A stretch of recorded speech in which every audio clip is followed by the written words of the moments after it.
जी, सबसे पहले तो मैं सीनियर पास्टर अनवर फजल साहब, पास्टर शौकत फजल साहब और डॉक्टर जमील आसद साहब के साथ मिलके यहाँ पर अपने दीगर अकाबरीन जो हैं, हमारे सियासी और मजहबी रहनुमा जो यहाँ पर आए हैं, उनके साथ मिलकर मैं इस सानया की पुरजोर मजम्मत करता हूँ। सख्त अल्फाज में ये अफसोसनाक वाक़या जो हुआ है उसकी मजम्मत करते हैं। और मैं ये समझता हूँ कि यहाँ पर बात जो हो रही है कुरान पाक के औराक जलाने की या उनकी बेहरमती करने की, हम उसकी पुरजोर अल्फाज में मजम्मत करते हैं। हम समझते हैं कि लॉ एग्जिस्ट करता है, लॉ मौजूद था, लॉ को हाथ में लेने का किसी को कोई इख्तियार नहीं है। अगर पाकिस्तान में कानून मौजूद है, अदारे मौजूद हैं, अदारे इम्प्लीमेंट करवाते हैं, तो फिर हमें उस कानून का एहतराम करना चाहिए। लेकिन कानून उस आड़ में किसी एक बंदे की उस काम को लेके उसको बुनियाद बनाकर टारगेट करना पूरी कम्युनिटी को, पूरी आबादी को, तो ये कहाँ का इंसाफ है। ये बहुत बड़ी ज़्यादती है जो हमारे मसीही बहन भाइयों के साथ हुई है। उनके घरों को जला दिया गया, उन्हें मारा गया, हमारे चर्चेस को उस पर अटैक किया गया। 21 से ज़्यादा गिरजाघर जो हैं वो जला दिए गए हैं, उन्हें बुलडोज कर दिया गया है। और फिर हमारे लिए सलीब का निशान बड़ी अहमियत का हामिल है, हमारे लिए बड़ा मुकद्दस निशान है, तो उस निशान की बेहरमती की गई है, बाइबल मुकद्दस की बेहरमती की गई है। कुरान पाक में लिखा है कि कुरान पाक जो है वो इन सब का मुसद्दक व मुहाफ़िज़ है, जो अंजील है, तौरात है और ज़बूर है।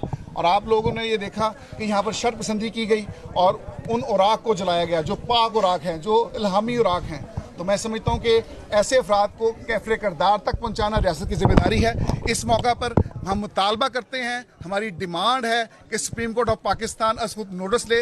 हर बात पे नोटिस लिया जाता है। यहाँ पर ये दहशतगर्दी हुई है और यहाँ पर जो जिम्मेदारान हैं, जिनकी वजह से ये हुआ है, उन्हें कानून के कटहरे में आना चाहिए, और जिनकी नेग्लिजेंस है उनको भी कानून के कटहरे में आना चाहिए। और ये 9 मई का वाक़या जब हुआ था तो हमने देखा कि मास्क पहने लोगों को भी आइडेंटिफाई कर लिया गया। तो क्या मुश्किल है उन लोगों को आइडेंटिफाई करना। तमाम फुटेजेस, तमाम वीडियो क्लिप्स मौजूद हैं, उन्हें कानून के कटहरे में लाया जाए। और 780A और जो मजहबी मुनाफरत और हमारे जो जज्बात मजरू करने के हवाले से दफात हैं, जिसमें 295A और B है, उनका जो है वो उसे अमल में लाया जाए और उनका इंदराज किया जाए, मुकदमे रजिस्टर्ड किए जाएं। और हर चर्च अपनी एप्लीकेशन दे रहा है, हर घर अपनी एप्लीकेशन दे रहा है। तो इन सब के लिए मैं समझता हूँ इस चीज़ को इंश्योर किया जाए, क्योंकि जब तक रियासत अपने रिट नहीं मनवाती, जब तक रियासत जो है वो अमली इक़दाम नहीं करती, तो ऐसे वाक़यात पहले भी होते रहे हैं। बहुत से कमीशन भी बने हैं, जुडिशल कमीशन की रिपोर्टें भी आई हैं, लेकिन इम्प्लीमेंट नहीं हो सका। लिहाजा जब तक हम ऐसे लोगों को जो शर्पसंदी फैलाते हैं, जिनकी वजह से आज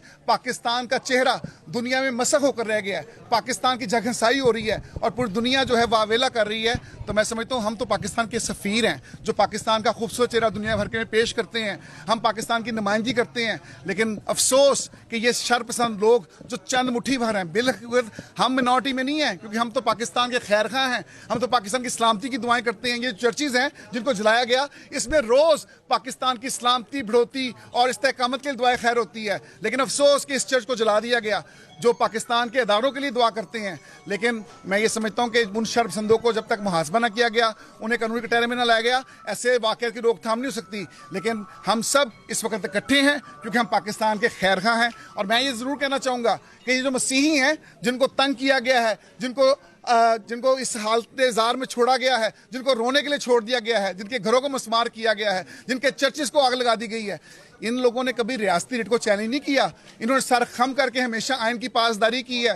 लेकिन अफसोस कि इनको टारगेट किया जाता है, इनको जानबूझकर उन इलाके की ऐसी तंजीमें मौजूद हैं यहाँ पर, और ये इंटेलिजेंस इदारे आपको बता सकते हैं। उन इदारों को पूछें कि वो कौन लोग थे जिन्होंने आके ये हरकत की है। और मैं सिर्फ ये कह सकता हूँ कि मेरे शहर च आके जिन्ना घर घर वैन पवाए, मेरे शहर च आके जिन्ना घर घर वैन पाए, पहरेदारों को पूछो वो केड़े रस्ते आए।